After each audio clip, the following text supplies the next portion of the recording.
So my first question to you is why is India friend with the countries who are fighting with each other? For example जैसे Iran और Israel आपसी में लड़ रहे हैं, Russia और America आपसी में लड़ रहे हैं, चाइना और फ्रांस के आपसी में बनती नहीं। बट इंडिया चाइना और फ्रांस से भी दोस्त है, इंडिया रशिया से भी दोस्त है, अमेरिका से भी दोस्त है, इंडिया ईरान से भी दोस्त है, इसराइल से भी दोस्त है। So the biggest question which arises, why is India doing this and how is India able to do this? तो सर, इंडिया और इसराइल की केस को समझने के लिए ना आपको सबसे पहले ये बात समझनी पड़ेगी कि 1950s के एरा में ना इंडिया का जो वर्ल्ड डिपेंडेंसी थी ना वो सिर्फ 15% के अराउंड थी।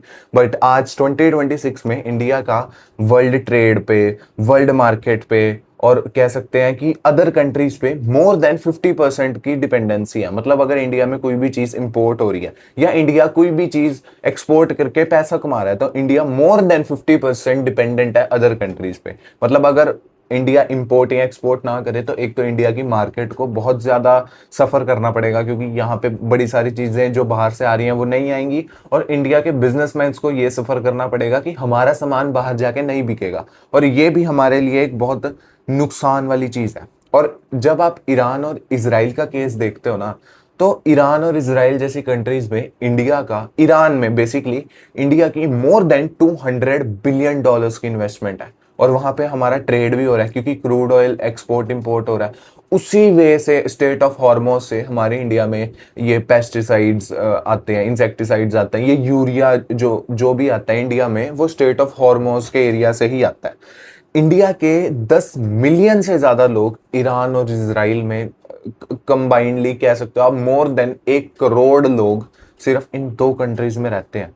तो इंडिया को अगर अपने लोगों को बचाना है, अपने लोगों की कोई सेवा करनी है, तो इंडिया को वहां पे अपने रिलेशंस अच्छे बिल्ड करने ही पड़ेंगे। और जो सबसे बड़ी बात है ना, ईरान इंडिया के लिए गेटवे है सेंट्रल एशिया का, क्योंकि बीच में पाकिस्तान आ जाता है। अगर पाकिस्तान इंडिया का फ्रेंड होता तो इंडिया के लिए इतने ज्यादा अच्छी बात होती कि इंडिया को अगर सेंट्रल एशिया में अपना कोई सामान भेजना है, अपना कोई एक्सपोर्ट करना है, अपना कोई क्या बोलते हैं फाइनल प्रोडक्ट या रॉ मटेरियल वहां पे पहुंचाना है, कोई ऑयल हो गया, कुछ भी हो गया, तो India direct Pakistan, Israel, Afghanistan के वे से भेज सकता था। बट पाकिस्तान इंडिया का एनिमी है तो वो उसको एक तो अपना एयरबेस नहीं यूज करने देता। On the other hand India, अगर ईरान इंडिया का दोस्त ना हो तो इंडिया को बहुत लॉन्ग रूट से जाना पड़ेगा, जो इंडिया के क्रूड ऑयल कंजप्शन पे भी इफेक्ट डालेगा, एक लेवल तक जो मार्केट की प्राइसेस है उस पर भी इफेक्ट डालेगा। तो बेसिकली ईरान ना हेल्प करता है इंडिया को अपना सामान सेंट्रल एशिया में भेजने के लिए, ठीक है। और जहां तक रही वो बात कि इंडिया सारी कंट्रीज के साथ फ्रेंड है, अगर इंडिया इसराइल के साथ दोस्त ना हो ना तो इंडिया को सबसे बड़ा नुकसान होगा वेपन डील्स में। इंडिया का आज भी, इंडिया की रॉ और इसराइल की मोसाद के बीच में आज भी बहुत सारी वेपन डील्स होती हैं, बहुत सारी इंटेलिजेंस एक्सचेंज होता है, इंफॉर्मेशन एक्सचेंज होती है, अकॉर्डिंग टू मी टेक्नोलॉजीज भी एक्सचेंज होती होएंगी। मतलब we don't know but may be possible है, क्योंकि इंडिया और इसराइल अपने रिलेशनशिप्स बेटर कर रहा है डे बाय डे, ठीक। तो इंडिया अगर दोनों कंट्रीज के साथ इंगेज है भी ना तो इसके पीछे कोई ना कोई मतलब तो है ही। और ऑन द अदर हैंड अगर आप ईरान ले लो, अगर ईरान के साथ इंडिया दोस्ती ना करे तो इंडिया को जो क्रूड ऑयल है आज के टाइम पे, क्रूड ऑयल ईरान से जो आ रहा है वो इतना लेसर प्राइस पे आ रहा है, इतने कम रेट पे आ रहा है कि हम सोच भी नहीं सकते, ठीक है। अगर वही ऑयल हमें एक बहुत बड़े टाइम पीरियड के लिए अमेरिका से मंगवाना पड़ गया तो इंडिया को तो उसका बहुत ज्यादा नुकसान हो जाएगा।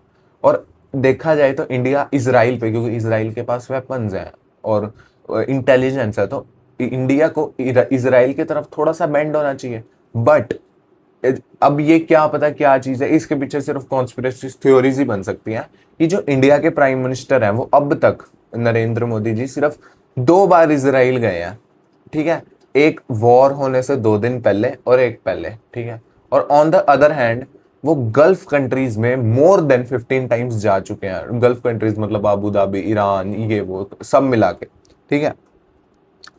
और इसका इतना बुरा इफेक्ट पड़ सकता था कि मतलब इसराइल, अब इस पे सिर्फ कॉन्स्पिरेसी थ्योरीज आप बना सकते हो कि इसराइल के पास वो सिर्फ 2 दिन पहले इसलिए गया क्योंकि उसने वॉर करनी थी। ये सिर्फ कॉन्स्पिरेसी थ्योरीज है, ये सिर्फ एजम्पशन है, ये रियलिटी नहीं है। बट इसका तो इंडिया को नुकसान ही हुआ ना। This created a problem for India कि मोदी जी सिर्फ 2 दिन पहले वॉर के ईरान इसराइल गए थे और उसी के 2 दिन बाद इसराइल ने ईरान पे अटैक कर दिया।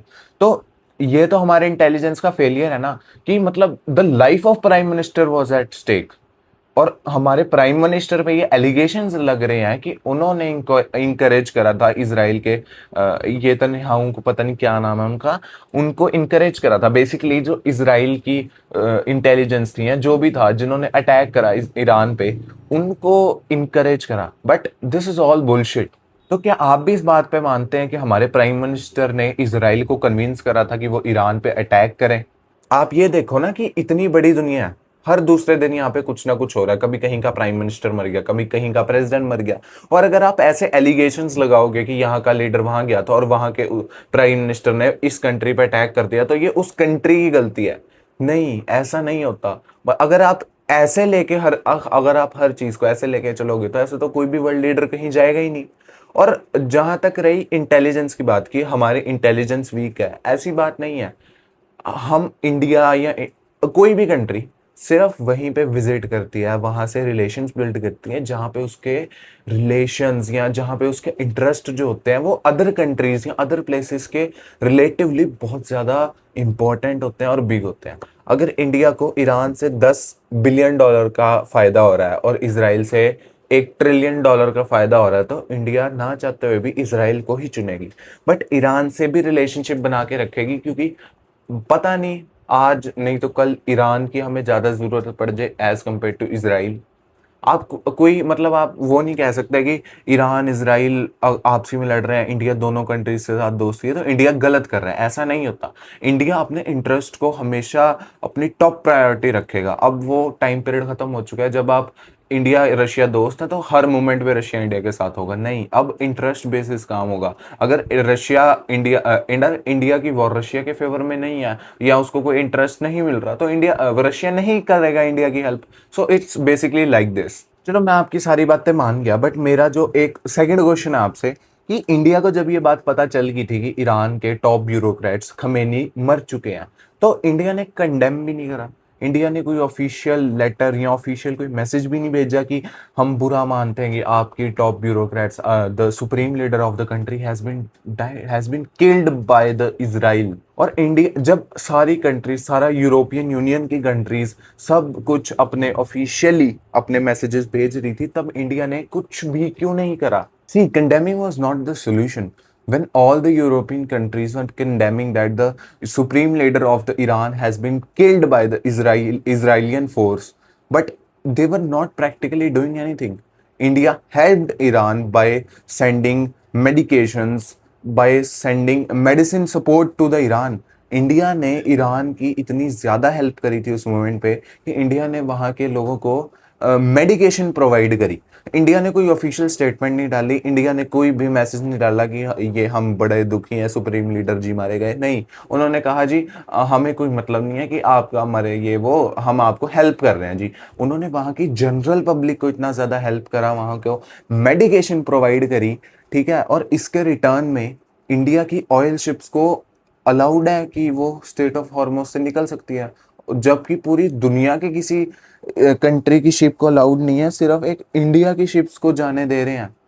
मतलब ऐसा कोई तो रीजन होगा, इंडिया कोई तो हेल्प कर रहा होगा ईरान की, जो इंडिया को ये अलाउड हो रहा है।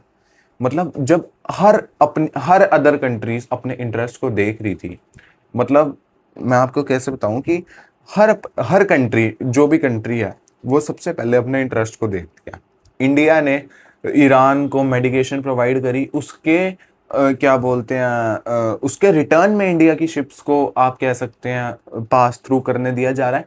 वरना कोई और भी रीजन हो सकता है कि इंडिया की शिप्स को पास थ्रू कर रहे हैं, इसलिए इंडिया ने उनकी हेल्प करी है, ठीक है। और इंडिया का गल्फ में सिर्फ एक ही इंटरेस्ट है कि इंडिया की इन्वेस्टमेंट गल्फ में बहुत ज्यादा है, क्योंकि इंडिया खुद ऑयल प्रोड्यूस नहीं करता है। इंडिया को ऑयल के लिए रशिया, गल्फ, अमेरिका जैसी कंट्रीज पे ही डिपेंडेंट रहना पड़ता है, ठीक है। और हमारी मेडिकेशन जो हमने उन्हें प्रोवाइड करी है, इसका रिटर्न हमें ईरान जरूर दे रही है।